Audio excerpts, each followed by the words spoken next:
Hey, welcome to the Linux channel. I was working on a specific Linux driver optimization, and I was also doing some research wherein which whether I can able to optimize the drivers. That includes even local host, loopback driver apart from real physical network driver. But here is the situation: many will have the confusion about device drivers. I often find the students of mine they get confused between these drivers, and then some also tend to excessively glorify the device drivers. You should understand device drivers can be meant for virtual drivers, virtual devices which may not be existing in the physical world.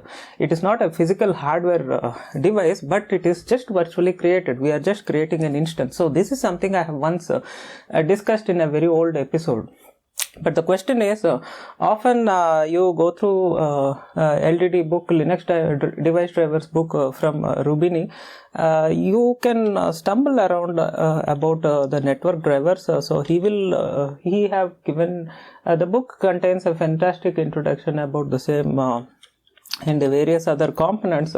But having said that, if you are still a beginner, you will be confused, and often I also see in people tend to get into driver development with just bare minimum knowledge on kernel or something, or else maybe even not, and then they may not completely have any knowledge in networking as well. So this is the confusion. So if you are not into network software development, you can just forget about networking drivers. So as simple as that, okay?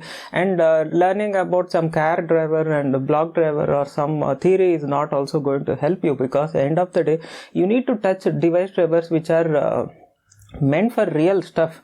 So if you are doing some USB drivers, you should be good enough to know about USB technology, and if you are doing something on storage, you should be good on storage technology. And similarly, if you want to get into networking drivers, you should be first good with networking stuff. If you see that way, you can hop around in the kernel code. You can find the drivers in this folder, drivers.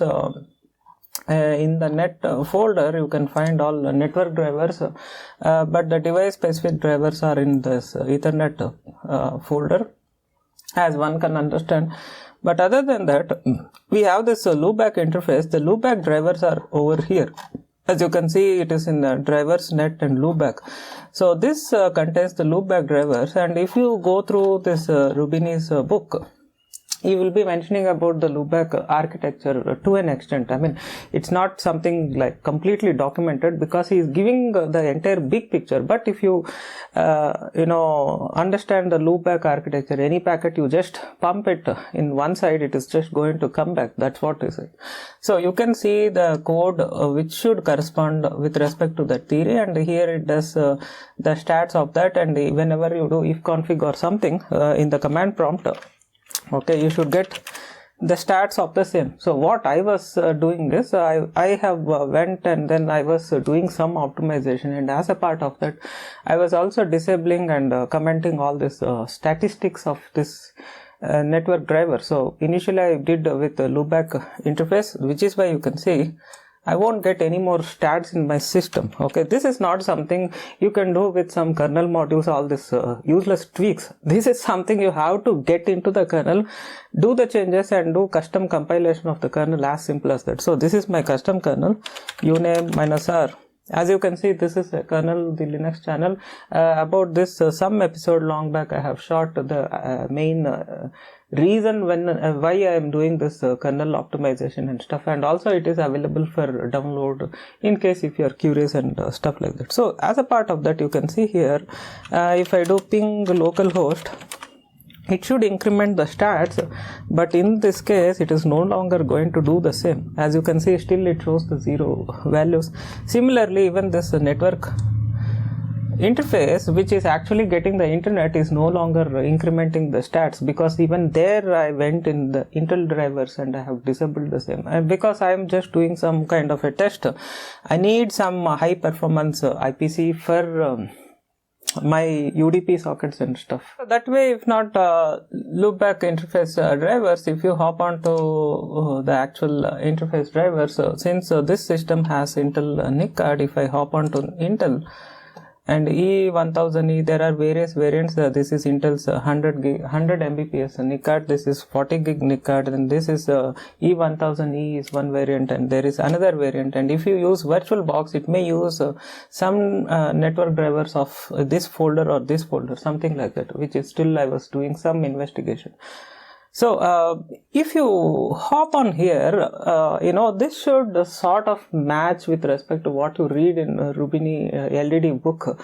But the problem is, I seen often beginners, they see very basic useless examples of device drivers, and then immediately they hop on trying to understand some real code like this. See, these are full-fledged drivers. This will contain all other features to be supported for that network port. Okay, let it be virtual or a physical port. Okay, so which is why I was doodling around this picture for my student. In fact, this is something when I do online chat, I will be doodling like this. I will be writing, I'll be putting any boxes like this, and I'll be teaching them. This is also some confusion, especially whenever anyone from Bangalore wants to join for classes. They think if it is online, whether they can understand or not. It is perfectly fine. Unless you experience it, you will never know.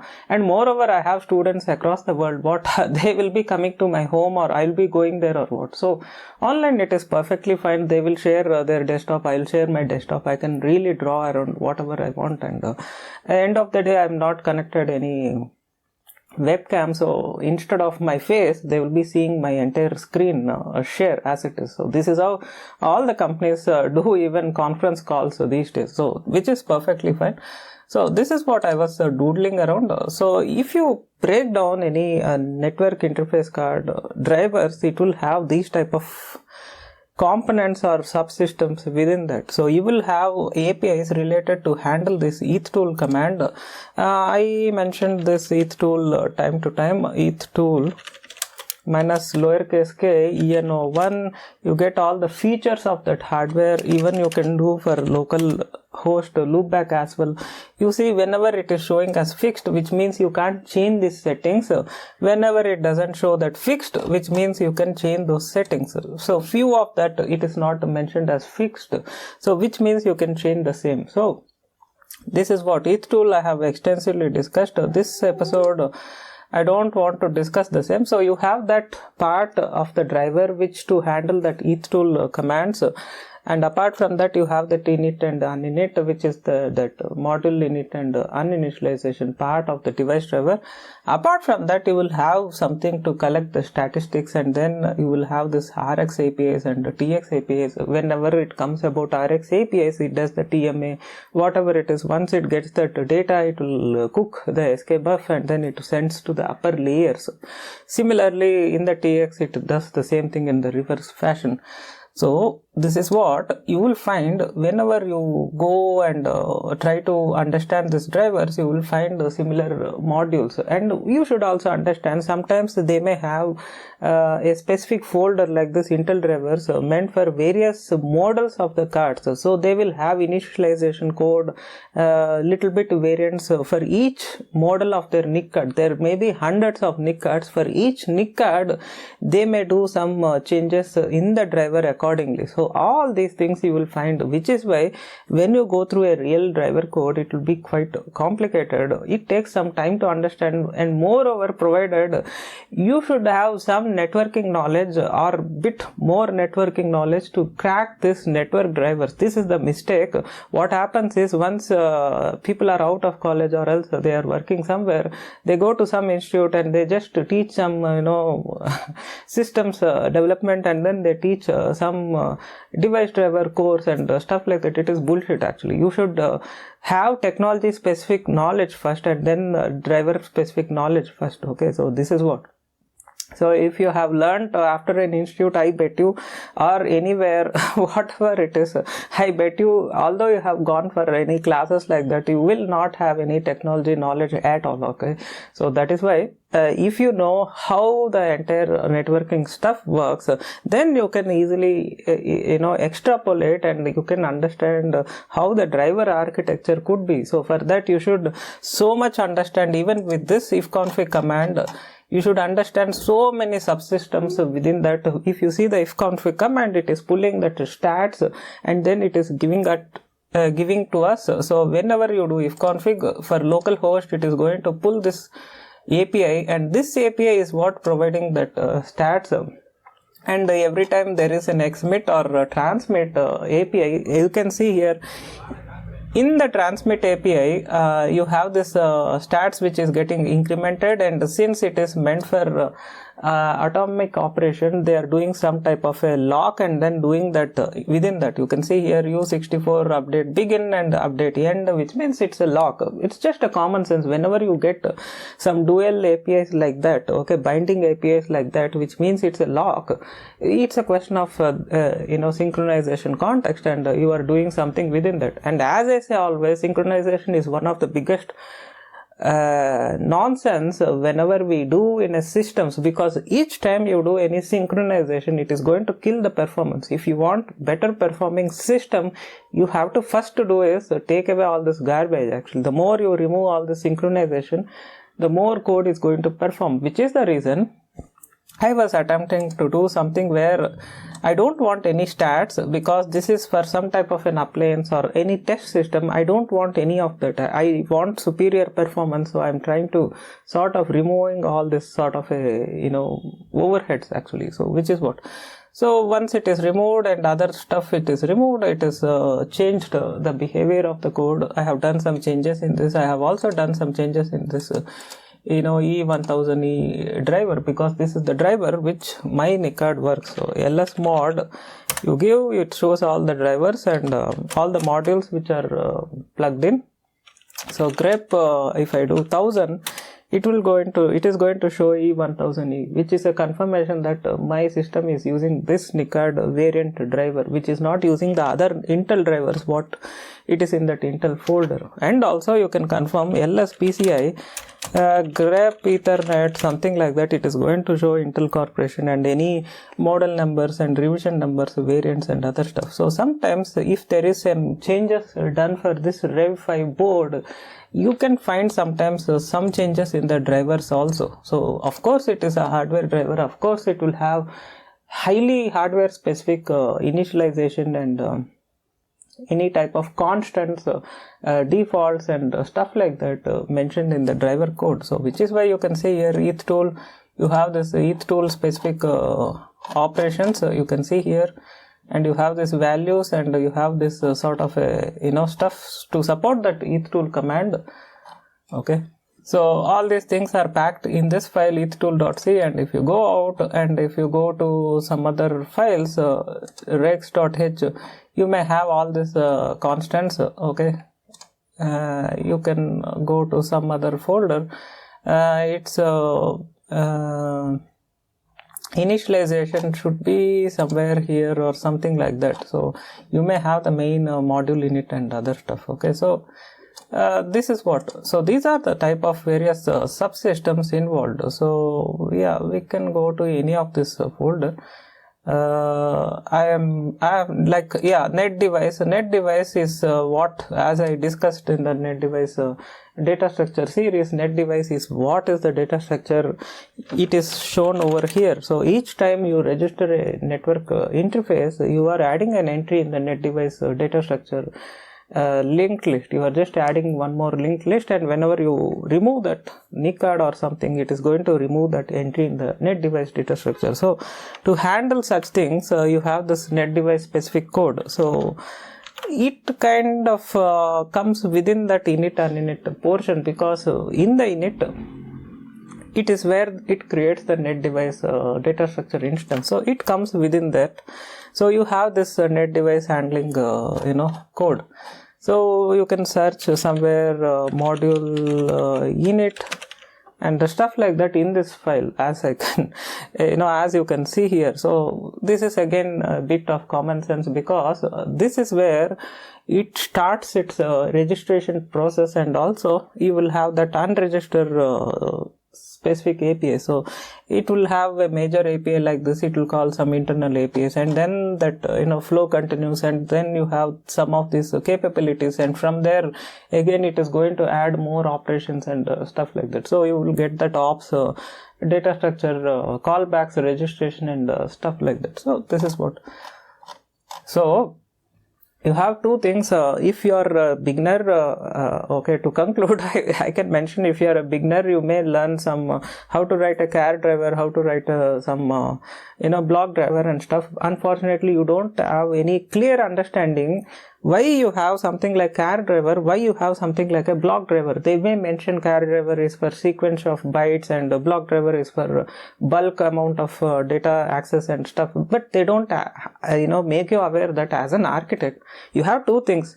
Use your common sense, which time to use this platform, which time to use this platform. So if you want to learn, you need to get bit above that, and you need to start browsing through the real code to get any sort of a picture. And after, once you are complete with this, to get any sort of real kernel development, you need to have at least one platform. Apart from platform experience, you need to have one technology experience, okay? So or know-how, okay, if not experience. Let it be storage, let it be networking, for what you are doing that platform code. So I see, of course, guys who work in platform related jobs in companies, but they do more of core OS porting and other stuff, which they may not be an experts in terms of a specific technology. So their work is quite different. So if you want to be like that, you can be like that, but you can't poke your nose into network drivers, because you should know also about networking in this aspect, okay?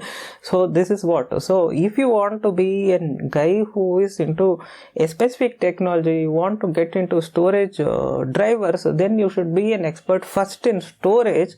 Later you can dream about doing something in kernel code related to storage. Let it be file systems, let it be drivers, or any components or subsystems within this file system subsystem of Linux kernel. Similarly in the networking as well, if you want to do anything in the kernel network stack or network drivers like this, first you need to be a expert in a specific technology, in this case networking, and then you can get into it. So this is what.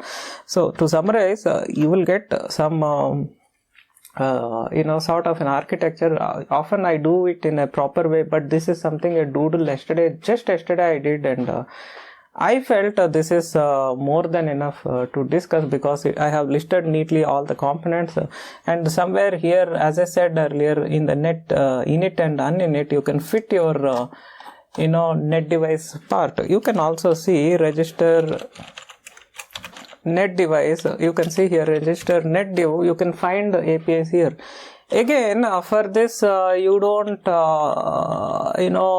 need to break your head, scratch your head why this has so much other code. See, it may have various initialization aspects, it may register various data structures, it will initialize with proper data. Somewhere down the line it will do this register net device. Similarly, when it comes to uninitialization code, it may do the reverse API of that. So you will find this type of logic over here. So this is what. So that's what you can find this type of stuff. So overall, if you summarize, these are the various subsystem. You have the ETH tool stuff, which handles the ETH tool part. In uninit, it will have various other calls. Other jobs it does. One among the main job is this net device data structure initialization also. Other than that, you have stats and TX, RX and various other stuff, and also it will have code when you suddenly remove the NIC card, what it should do. If you plug that NIC card, what it should do. I have this for instance, I have this D-Link Wi-Fi NIC card. I think you must have seen in some of the video episodes. So if I suddenly plug, you can see the driver getting initialized. So tail -F log kernel messages. So when I insert the same, it is going to add new entries here. Yep, as you can see, once it is inserted, it has just done some initialization and it came up. And if I cancel and if I do ifconfig, you can see it is got initialized. So I have this new interface which is not existed earlier. Similarly, when I remove, I do this tail -f. So if I remove, once again you get all this APIs getting called, which means it is doing that uninitialization process. And when I do ifconfig now, you will not find that interface anymore. So it has to do all these operations. So which is why, although it is just put in one box like this, it will contain all that subsequent APIs meant to do these operations, whether it is initialization and uninitialization and stuff like that. So here is the confusion. Sometimes I do get a sudden mail asking me to explain something, or else now since I enabled, I have given even WhatsApp ID, I get suddenly some mail explaining, asking me to explain something. The problem is, I have given that number so that you can discuss about big things about your career, or else any small obstacles what you are facing and not aware next to what to do or something. This is not a platform for to sit and give entire sessions or something like that. Okay, so sometimes I may need to explain over around a couple of hours, or else it may take even half an hour or 1 hour, whatever it is. It is not a platform I have meant for sitting and then giving the entire picture. What happens is, you may not be aware of even more certain things, and then you may be required to learn several things before coming to this aspect. So these things are quite common. These things also I noticed as soon as I got some ping in my WhatsApp as well as mails as well. What happens is, they think okay, I just need to know this and I will get the big picture. No, not like that. You need to know several other things, and if I investigate, I will come to know that you need to know several other things, and you need to come to this aspect before even giving some clarification about it. So I seen often even beginners have this issue, even guys who are working in the industry. So this is the situation. You need to understand whether you need some very quick help, but what is the current situation of yours actually, or else you need to start with a complete full picture. You can join for classes or something like that, because I can help you if you are stuck with a specific domain in a job or something you don't know how to go about, or else you have some sort of legal obligations from your company you want to discuss to a person to sort that out. This is where you can use my expertise, knowledge and experience, whatever it is. Apart from that, in case if you are confused about a very small aspect, I was thinking about it, is that is a right direction or not, something like that. You can use my expertise that way, or else if you have a small architectural decision to do, you can again ask one third person opinion, something like me, because sometimes you may not find this opportunity in the companies where you work. Sometimes they may give, sometimes they may ask you to self-explore. Maybe they are not good in that, so they just leave up to you, and then you don't know which direction to go. So this sort of mature discussions we can discuss, but it is not something a platform. I am intended to do complete training sessions. If you are looking for any sort of training sessions, the best thing to do is join for complete classes. There are students who are really in the industry for more than a decade. Even they are joining for this reason, because they will get the entire big picture, and moreover I can drive them to do a real hands-on stuff and stuff like that. You can imagine, this is something, although I was discussing with my student last night, there are so many other hundreds of things we have discussed. What I have discussed in this video, there are still so many things we have discussed. It is just a very small part. What I am covering in this episode is just 5 or 10% of what we discussed in the yesterday's just one session actually. Okay, so this is something my student knows. In case he watches this video, he knows that what I have discussed in this episode is just 5 or 7%, not even 10% of what I have discussed. So there are so many things and so many experiments we did, and I was showing you that how it is changing and what to be done, and also I have given a small assignment what to be done and stuff like that. So which is why I suggest, if you are looking for entire big picture or something, think about joining for a class, and don't expect me to give any syllabus or some sort of course structure and stuff like that. I can cover literally about anything about kernel internals or else this thing. So you can select whichever topics you are looking for as a part of course structure, and you can think about the same actually. Okay, so that's about it. So pick something which exactly suits your purpose. Like I have mentioned here, you should understand these are not strictly X amount of sessions. Like I have mentioned there, always I mention this as well, because sometimes I do get some abroad students because they have some model like that. I just need to ballpark an approximate amount of sessions it takes and stuff like that, but there is no such restrictions. But you can choose the topics which you are looking for. It is just Linux kernel and some internals in kernel as well as user space, or else let it be about networking and Linux kernel, or else if it is involves drivers and as well as Linux kernel and other stuff, or else we have this I have this lifetime membership context where you don't need to think about any topic. You just can come for any sessions, any subject, any time, any number of sessions. It is up to you. Okay, you can come to my home or we can have online sessions. It is up to your free time and my availability. It is up to that. So I generally send a Google invite to my students, and we have a session, that's it. Okay, so previous day they request me, I will send a Google invite, and then next day we will have a discussion. So this way I can see that there is no overlap, because apart from teaching I may have some meetings with my clients and other stuff, so I don't overlap anything of that commitments with this commitment. So I need to synchronize and organize these things accordingly, so apart from my internal personal work as well. So this is what I generally follow, this type of a structure. This will work out very well. There is no kind of overlap or an issue when it comes to my personal commitments versus this mentoring or teaching as well. So this is what